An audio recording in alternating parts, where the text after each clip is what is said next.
Okay. Third reason I've noticed for my struggle to finish painting. Now it's not so bad. Now I'm actually doing stuff. But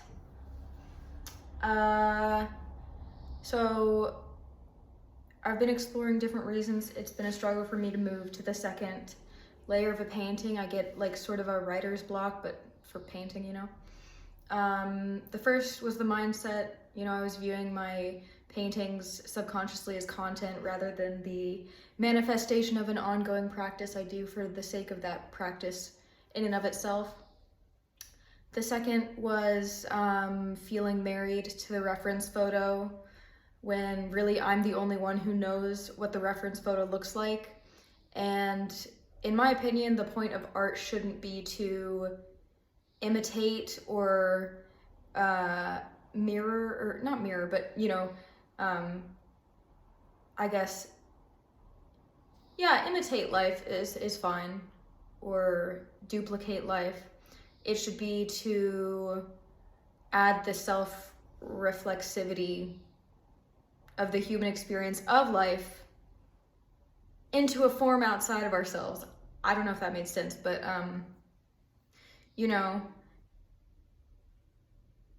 the world is pretty cool. Life is pretty cool.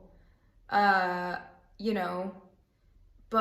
what makes it even cooler, and what for me is just like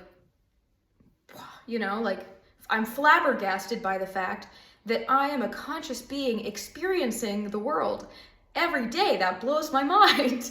I mean, it's obviously that's a given, but it's something I don't take for granted, and it's something that fills me with, like, I don't know, I guess like a zest for life that I can't really put into words, but I sure am trying. What was I talking about? Oh yeah. So basically, sometimes I get into this. I don't know. It's very similar that to the issue of being like married to the reference photo, but also, so okay, third reason is feeling married to what I have painted on the canvas so far. Feeling like, oh, I don't want to go too crazy with, this second run through of paint, because I don't want to ruin the work that I've already done. I'm sure some of you artists out there have experienced this, where it's like, sometimes I feel like I'm documenting the progress of my paintings, not just because it's cool, but also because I want to be able to have evidence if I ruin a painting that at one point it looked really good, Like at one point I loved this painting, and sometimes I catch myself going back and being like, oh, it looked so much better before I redid this area, or before I changed, these values or whatever. And there have definitely been many times where I wished there was a Control-Alt-Delete button for painting, but obviously there's not. But you can't really think like that, I mean, yeah, a painting is kind of taking a very transient experience or feeling or image and making it permanent in a sense. I mean, this is not going to last. Like, this will be gone before this here. It's going to be gone before the sun blows up, when we're all long gone. It's going to be long gone way before that. But my point is, the experience itself that the painting is conveying, or the feeling that it's conveying, is something inherently transient.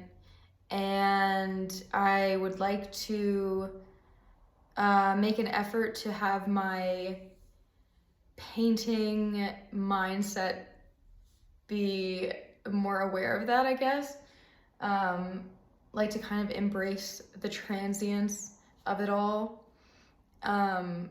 Because I think if I can capture that in a permanent way, then I'll feel like I really accomplished something, you know? Yeah. That's what I've been thinking about lately. I will be moving soon, and I would like to have this painting done by the time I move. So I'm hoping to have it done in the next couple of weeks, a month at the latest.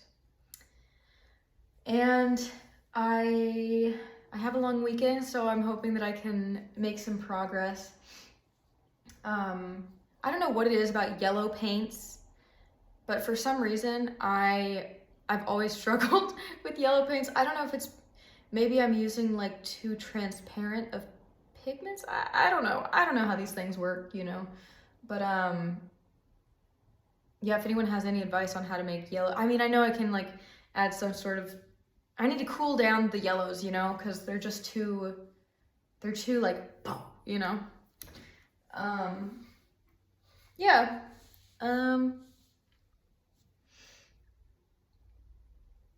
Yeah.